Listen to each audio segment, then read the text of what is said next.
Hey there, fishing friends! Your favorite angler and fishing forecast expert is back with a crucial update that will make or break your next trip.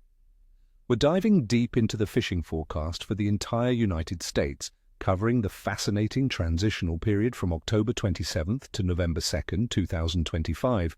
This isn't just another week on the calendar.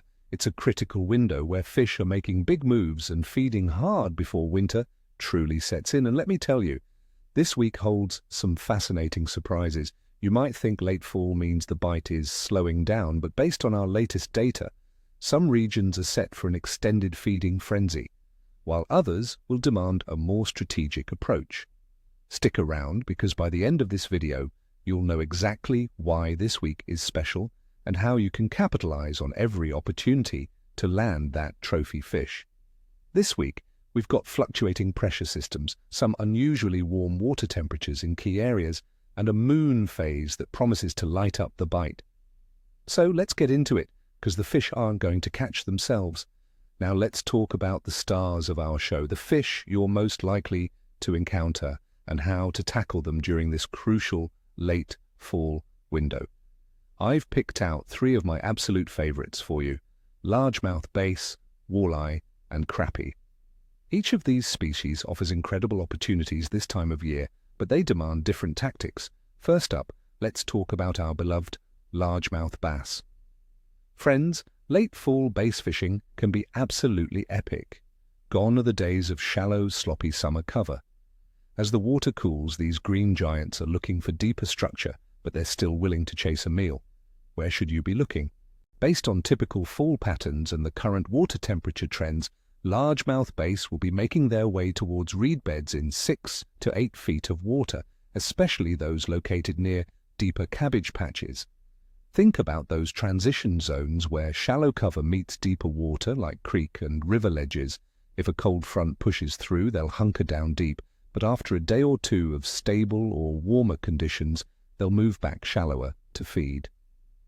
My little trick for this time of year is to follow the bait fish. If you find schools of shad or other forage, the bass won't be far behind. What to catch them on? This is the time for big profiles, my friends. Bass seem to want something substantial as they bulk up for winter.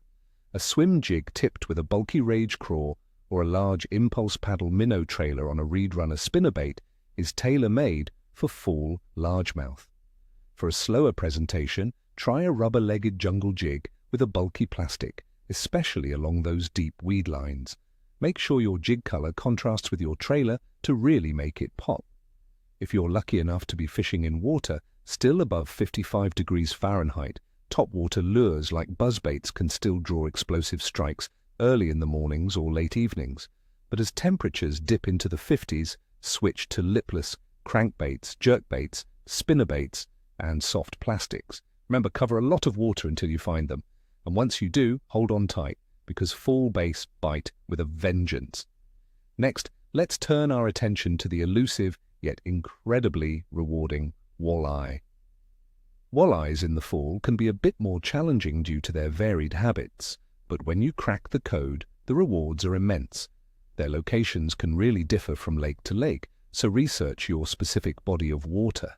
In shallow, stained waters, they might be found prowling wind-blown points in water, barely knee-deep. However, in clearer northern lakes, they'll push down to 20 feet or more, often relating to deep structure like humps or long points. Sometimes they'll even suspend off structure, shadowing schools of baitfish in open water. From my experience, the night bite can be particularly effective for walleyes this time of year. Always remember, walleyes follow the groceries, so finding baitfish is your #1 priority. For tackle, a fireball jig tipped with a 5-inch red-tailed chub is incredibly hard to beat for fall walleyes. Make sure those minnows are fresh and lively. If you're into aggressive presentations, snap jigging with a 4-inch split-tail minnow on a 1/4-ounce jig can be incredibly effective in 12 to 16 feet of water, especially along old river channel edges with stumps. You want to snap that bait 2 or 3 feet off the bottom and wait for that telltale tick on the fall. For slower days, a simple jig and plastic, experimenting with different shapes and colors, can also coax bites. Don't be afraid to try larger minnows in the 5-inch range, or even a little bigger. Bigger baits often mean bigger walleyes in the fall. Finally, let's talk about crappies. These panfish powerhouses are a blast to catch, and fall offers some fantastic opportunities, especially for larger slabs. In the spring, they're in shallow cover, but come fall, those spots are usually empty. So where are they? Your best bet is to turn your attention to the deep weed line. In clear water, they might be surprisingly deep, sometimes holding 20 or 25 yards off the edge. Another key area is the basin of many lakes in 20 to 30 feet of water. Use your sonar to idle across these depths. When you mark a cluster of fish, you've found their hideout. On a still evening, keep an eye out for those telltale dimples on the surface as they sip insect. That's your sign they're actively feeding. For tackle, a Mr. Walt crappie grub or an XL shadpole on a light 16th-ounce jig is a killer combination. If the fish are being finicky, switch to a shoe shiner jig tipped with a minnow under a slip bobber. That classic combination can coax bites even on slow days. For basin crappies, dropping 8th or 16th-ounce jigs with plastic, straight down and experimenting with shapes and colors until you crack the code, is a great approach. Remember, crappies often school up tightly in the fall, so once you find one, you're likely to find many more. Now let's get down to the nitty-gritty, a detailed analysis of the conditions we can expect across the United States for this forecast period. Understanding these elements is key to predicting fish behavior. Let's start with the high weather. As we transition from October into November, the general trend across the United States is a cooling one, a clear signal that winter is on its way. However, this week, we're seeing some dynamic patterns. For the northern and midwestern states, expect average daytime temperatures to hover around 50 to 55 degrees Fahrenheit, with nighttime lows dropping into the high 30s and low 40s. There's a decent 27 to 30% chance of precipitation, likely rain, but be aware that some northern central states and parts of the Great Lakes region could experience early winter storms and even some light snowfall due to systems pushing down from Canada. Wind speeds in these areas could average 8 to 10 miles per hour, occasionally gusting higher, especially around frontal passages. Atmospheric pressure is expected to be quite variable, with a low-pressure system likely moving through early in the week, followed by a stabilizing high pressure towards the weekend, particularly for the eastern half of the country. This means fluctuating conditions with fish potentially becoming active before a front and then shutting down during the coldest, windiest periods. For the southern and western states, the picture is generally milder. Expect daytime highs in the high 60s to low 70s, with overnight lows in the low 50s. Los Angeles, for example, averages 72 degrees Fahrenheit highs and 52 degrees Fahrenheit lows. Precipitation chances are lower, around 7% for the southwest, with lighter winds averaging 4 to 5 miles per hour. The overall influence of a weak La Niña pattern suggests northern areas might see colder weather, while southern states experience slightly warmer temperatures than average. These subtle shifts can create unexpected warm windows even in late fall. Water temperature is another critical factor. While inland waters will be cooling steadily, many larger bodies of water, particularly the Great Lakes, are running significantly warmer than their historical averages for this time of year, by about 4 to 5.5 degrees Fahrenheit. Lake Erie, for instance, saw surface temperatures near 66 degrees Fahrenheit just recently. This extended warmth means that fish that typically migrate to deeper, more stable temperatures later in the season might remain in shallower, more accessible areas for a longer period.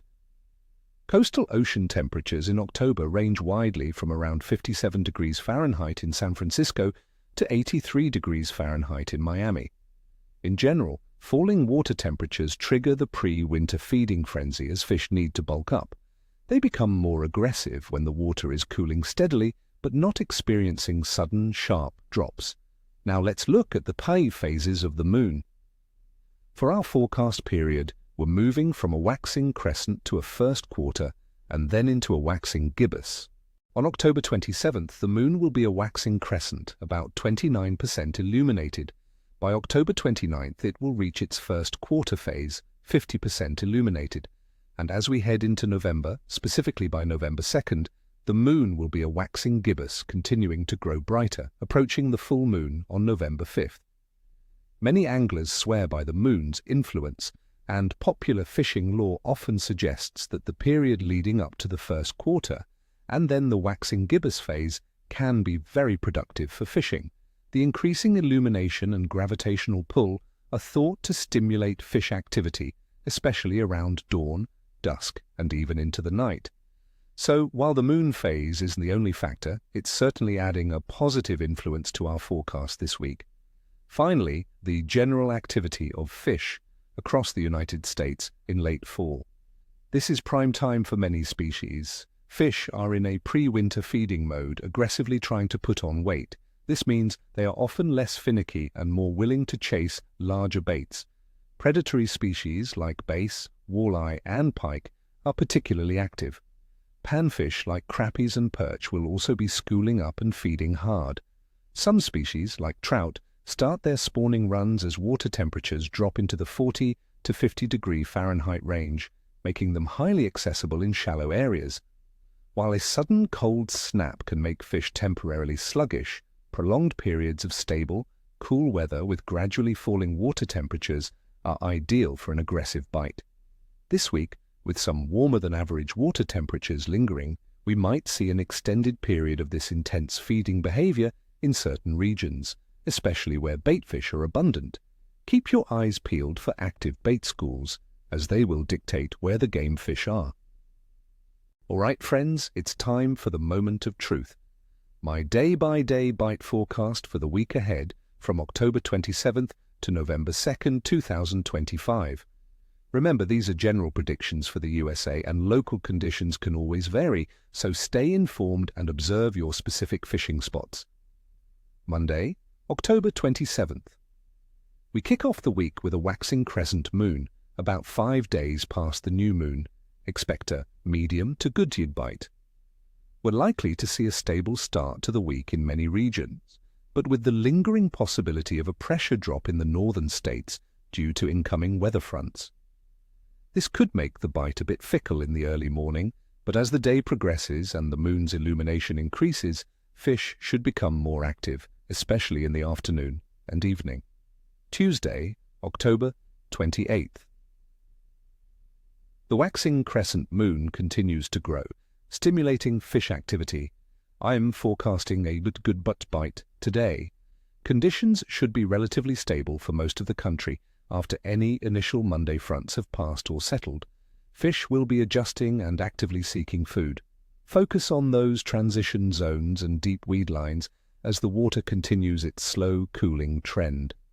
The increasing moon phase will encourage a more aggressive hunt for forage. Wednesday, October 29th. This is a key day as the moon hits its first quarter phase. Historically, the first quarter is often associated with excellent fishing, in predicting an excellent to good bite, particularly during peak feeding windows around dawn and dusk. With increasing moon illumination and generally stable atmospheric pressure across many areas, fish should be highly active, aggressively feeding to bulk up for winter. This is a day to target those larger predatory fish with bigger baits. Thursday, October 30th. The moon is now a waxing gibbous, becoming even brighter. We're looking at another day with a good to excellent bite. This period of increasing moonlight tends to keep fish active, extending their feeding windows. Southern states might enjoy stable, mild weather, further enhancing the bite. Northern regions, while cooler, should still see strong feeding as fish prepare for any approaching cold fronts. Watch for baitfish schools. The predators will be right there with them. Friday, October 31st. Happy Halloween, anglers! With the moon still in its waxing gibbous phase, expect a good bite. There might be some slight atmospheric pressure changes across parts of the Midwest or Northeast as new weather systems approach, potentially making the bite a little more fickle at times. However, the overall drive for fish to feed before colder weather truly settles in should keep them active. Target those pre-front feeding windows. Maybe you'll even catch a spooky big one. Saturday, November 1st. Kicking off November with a strong waxing gibbous moon which is growing towards the full moon. This is typically a fantastic weekend for fishing. IM forecasting and excellent to good con bite today. Stable high-pressure systems are likely to dominate across much of the eastern and central USA, leading to clearer skies and lighter winds which are often ideal for fishing. The strong moon phase will encourage sustained activity. Get out there early and stay late. This could be a memorable day. Sunday, November 2nd. The last day of our forecast period, with the moon still a bright waxing gibbous. Expect a good to excellent bite. Conditions should remain favorable, carrying over from Saturday. Fish will be capitalizing on these final stretches of relatively mild weather before winter's grip tightens. This is your chance to really connect with some aggressive, fat fish. Make the most of this weekend before the true chill sets in. Focus on slow presentations if the air is crisp, or aggressive retrieves if the water is still holding its warmth. There you have it, my friends. Your comprehensive forecast for October 27th through November 2nd, 2025. I'm wishing each and every one of you tight lines and full live wells this week.